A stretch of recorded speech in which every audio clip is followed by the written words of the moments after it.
बिस्मिल्लाहिर्रहमानिर्रहीम। बच्चे, आज हमारा टॉपिक है Faraday's law of the electromagnetic induction.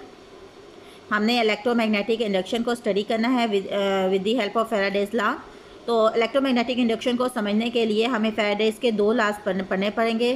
पहला है Faraday's first law of the electromagnetic induction और दूसरा है हमारा Faraday's second law of the electromagnetic induction. अब सबसे पहले हम इलेक्ट्रोमैग्नेटिक इंडक्शन को समझते हैं। इलेक्ट्रोमैग्नेटिक इंडक्शन क्या है कि when a magnetic flux associated, magnetic means when a magnetic flux associated with the circuit changes and electromotive force is generated which is of the induced nature. Electromagnetic induction को हम इस तरीके से भी explain कर सकते हैं। इलेक्ट्रोमैग्नेटिक इंडक्शन को समझने के लिए सबसे पहले हम पढ़ेंगे Faraday's first law of the electromagnetic induction. Faraday's first law of the electromagnetic induction state करता है कि when a magnetic flux associated with the circuit changes and induced EMF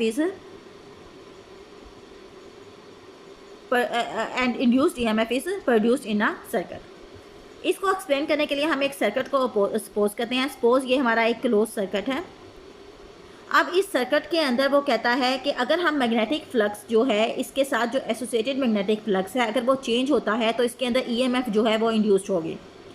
अब ईएमएफ को फ्लक्स को जनरेट इसके लिए हमें सबसे पहले इस सर्किट के अंदर एक फ्लक्स मैग्नेटिक फ्लक्स जो है उसको जनरेट करना पड़ेगा। इसको जनरेट करने के लिए हम क्या करते हैं, एक मैग्नेटिक मैग्नेट है उसको हम इस क्लोज सर्किट के करीब रख देते हैं। अब उसके अंदर से मैग्नेटिक लाइंस ऑफ फोर्स निकल रही हैं और ये मैग्नेटिक लाइंस ऑफ फोर्स इस सर्किट से भी गुजरेंगी, जिसके अंदर इस तरीके से हम इस क्लोज सर्किट के अंदर एक मैग्नेटिक फ्लक्स जो है उसको हम जनरेट कर रहे हैं। अब हमने मैग्नेटिक फ्लक्स तो इसके अंदर जनरेट कर दिया है, लेकिन फैराडेज फर्स्ट लॉ कहता है कि जो मैग्नेटिक फ्लक्स जब चेंज होता है तब इसके अंदर इंड्यूस्ड ईएमएफ जो है वो प्रोड्यूस होगा। तो मैग्नेटिक फ्लक्स को चेंज करने के लिए ज़रूरी है कि हम इस मैग्नेट को आगे पीछे रोटेट करें या इस सर्किट को आगे पीछे रोटेट करें। फॉर एग्जांपल, अगर हम इस मैग्नेट को आगे की तरफ रोटेट करते हैं तो आप देखेंगे मैग्नेटिक लाइंस ऑफ फोर्स जो हैं वो ज़्यादा इस सर्किट में से गुजरेंगी, जिसके नतीजे में मैग्नेटिक फ्लक्स चेंज होगा और इस सर्किट के अंदर इंड्यूस्ड ईएमएफ जो है वो प्रोड्यूस होगी जो कि करंट को प्रोड्यूस करेगी। अगर हम इस मैग्नेट को इस सर्किट से दूर लेके जाएं तो मैग्नेटिक लाइंस ऑफ फोर्स कम हो जाएंगी, मैग्नेटिक फ्लक्स फिर चेंज होगा और फिर क्या होगा, इसके अंदर ईएमएफ जो है वो इंड्यूस्ड होगी। इसी तरह ना सिर्फ ये कि मैग्नेट को अगर हम इस सर्किट को ही उठाकर मैग्नेट के नज़दीक लेके जाएं तब भी मैग्नेटिक लाइंस ऑफ फोर्स जो है वो इंक्रीज़ और डिक्रीज़ होंगी। अगर हम इसको नज़दीक लेके जाएंगे तो magnetic lines of force increase हो जाएंगी और हमें ये बात पता है magnetic lines of force passing through a area is called its magnetic flux. Number of the magnetic lines of force passing through a unit area is called magnetic flux. तो आप ये देखें कि जब हम इस क्लोज सर्किट को इसके मैग्नेट के नज़दीक लेके जा रहे हैं तब क्या होगा, मैग्नेटिक लाइंस ऑफ फोर्स जो है वो ज़्यादा गुजरेंगी और हमारा इसके अंदर मैग्नेटिक फ्लक्स चेंज होगा और एक इंड्यूस्ड ईएमएफ जो है जनरेट होगा, जो कि according to the Faraday's first law of the electromagnetic induction है, जो कि ये स्टेट करता है कि when electromagnetic flux associated with the circuit changes and induced EMF is produced in a circuit. Flux जो हमारा हम जनरेट कर रहे हैं इसके अंदर उसका फार्मूला होता है flux is equal to B A cos of theta. अब एक चीज़ और कि अगर हम फ्लक्स को इन दो तरीक़ों के अलावा एक और तरीके से भी चेंज कर सकते हैं। अगर हम यहाँ पे नॉर्मल ड्रा कर लें और इस नॉर्मल को रोटेट करें तब भी हमारा flux number of lines of magnetic flux passing through the surface of the circuit also changes. तो हमारा क्या होगा, मैग्नेटिक ईएमएफ इंड्यूस्ड जो है वो EMF will be induced in a circuit, क्योंकि इसके इस तरीके इसको रोटेट करने से भी जो हमारा मैग्नेटिक फ्लक्स है चेंज होगा, क्योंकि हमें ये बात पता है कि मैग्नेटिक फ्लक्स जो होता है वो बराबर होता है B डॉट A के। B is the magnetic field and A is the surface area of the circuit. उसके बाद हमारा आ जाता है Faraday's second law of the electromagnetic induction. Faraday's second law of the electromagnetic induction state करता है it states that quantity of EMF induced in a circuit is directly proportional to the rate of change of magnetic flux associated with the circuit.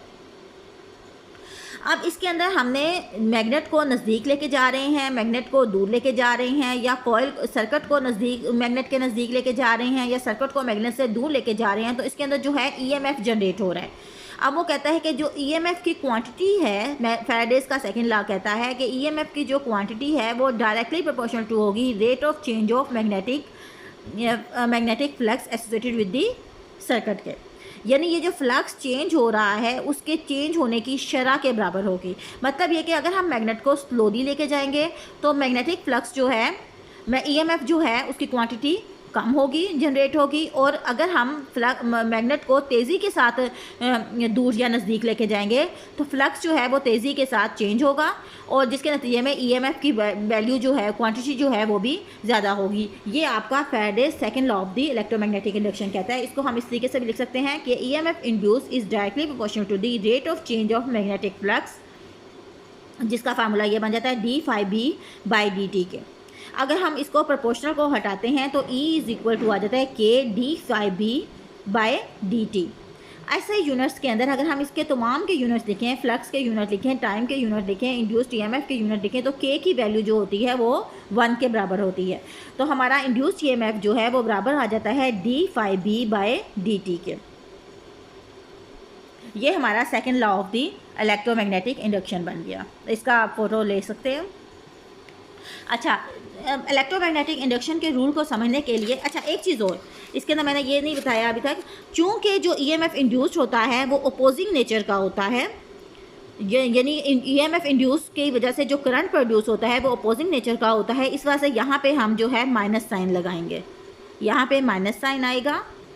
तो ये minus sign जो होता है indicate करता है कि जो इंड्यूस करंट हमारा प्रोड्यूस हो रहा है that is of the opposing nature, जिसको हम लेंजेस लॉ से एक्सप्लेन करते हैं। लेंजेस लॉ हमारा क्या कहता है? Lenz's law it states that induced EMF that direction of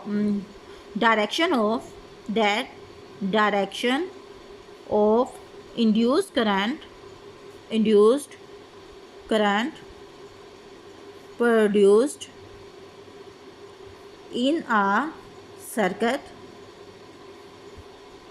is such that it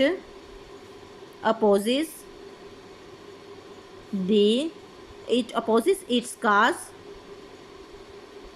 producing it।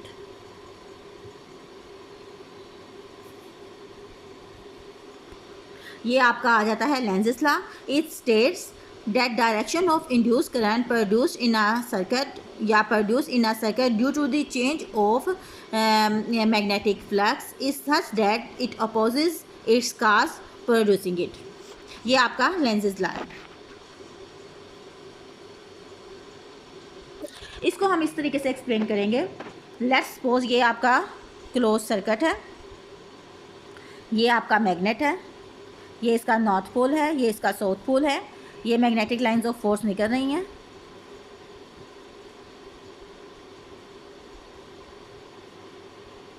ठीक है, अब आप ये देखें कि अगर हम इस मैग्नेट को इस सर्किट के नज़दीक लेके जा रहे हैं तो क्या होगा? मैग्नेटिक लाइंस ऑफ फील्ड्स जो हैं वो उनकी तादाद उसमें इजाफा होगा। तो अब इसके अंदर जो करंट के जो हमारा इंड्यूस करंट प्रोड्यूस हो रहा है उसकी डायरेक्शन इस तरीके से होगी कि वो इसके मूवमेंट को अपोज करेगा, यानी कि इसकी इंड्यूस्ड करंट जो हमारा प्रोड्यूस होगा वो इस डायरेक्शन में होगा कि जो हमारा ये सर्किट है इसकी जो ये वाली सरफेस है वो नॉर्थ बन जाएगी और दूसरी जो सरफेस है वो साउथ बन जाएगी, यानी कि ये साइड जो होती है इसको रिपेल करेगी, अपोज करेगी इस मूवमेंट को जो मैग्नेट हमारा मूव कर रहा है टुवर्ड्स दी कॉइल।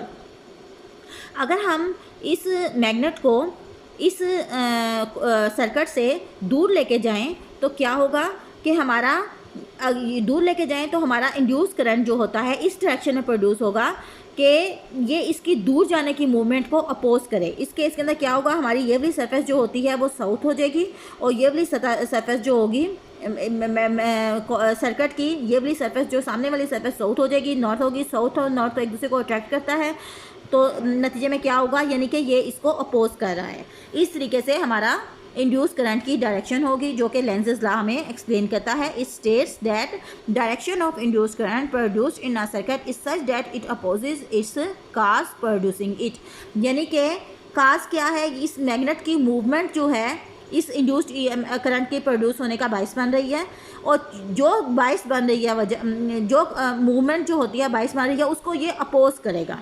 मतलब ये हमारा सर्किट है, ये हमारा सर्किट है। तो सर्किट जब ये सर्किट की तरफ मूव करेगा तो हमें पता है नॉर्थ और नॉर्थ पोल एक दूसरे को रिपेल करते हैं। तो ये भी सर्किट से तो जो इंड्यूस्ड करंट प्रोड्यूस होगा उसकी डायरेक्शन, उसके अंदर ईएमएफ इंड्यूस जो हो रहा है उसकी डायरेक्शन इस तरीके से होगी कि उसका जो कॉइल के सामने वाली सतह होगी वो नॉर्थ हो जाएगी और अपोजिट साइड जो होगी वो साउथ होगी। नॉर्थ और नॉर्थ एक दूसरे को रिपेल करते हैं तो ये अपोज करेगा। और अगर हम इसको दूर लेके जाएंगे तो ये वाली साइड जो होती है वो साउथ हो जाएगी और ये वाली साइड जो है नॉर्थ हो जाएगी, और ये एक दूसरे को अट्रैक्ट करेगा। इस तरीके से हमारा लेंसेज लॉ जो है वो एक्सप्लेन हो रहा है। ठीक है, लेंसेज लॉ को हम दोबारा एक्सप्लेन कर देते हैं। It states that direction of induced current produced in a circuit is such that it opposes its cause producing it. ठीक है, ओके, आज के लिए इतना ही। Thank you so much.